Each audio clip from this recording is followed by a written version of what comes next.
তো গাইস আসসালামু আলাইকুম, আশা করি সবাই ভালো আছেন। আমিও ভালো আছি আলহামদুলিল্লাহ। আজকে চলে আসলাম পাখিরহাটে মিরপুর 1। আপনাদেরকে অনেক সুন্দর সুন্দর পাখি দেখাবো। ছোট্ট একটা ব্লগ ভিডিও নিয়ে আবারও চলে আসলাম আপনাদের মাঝে। আশা করি ভিডিওটা ভালো লাগবে, সম্পূর্ণ ভিডিওটা দেখুন। তো গাইস অনেক সুন্দর সুন্দর পাখি আছে, দেখুন ভিডিওটা পুরা। এই যে কোকাটেল পাখি আছে, পাখিগুলো হলুদ কি পাখি আমার নাম মনে নেই, কিন্তু পাখিগুলোও সুন্দর।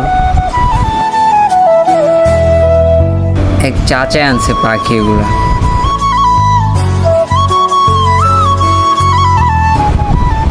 এই জায়গায় একটা জোড়া পাখি, এই জায়গায় একটা জোড়া পাখি ভালোই লাগলো, কিন্তু নিচে একটা নীল টিয়া পাখি আছে। এই জায়গায় ইন্দুরের মতো এগুলা কি জানি, এটা ইন্দুর না, কিন্তু এগুলা সুন্দরই লাগলো। তো গাইস ভিডিওটা ভালো লাগলে সাবস্ক্রাইব করে পাশে থাকবেন।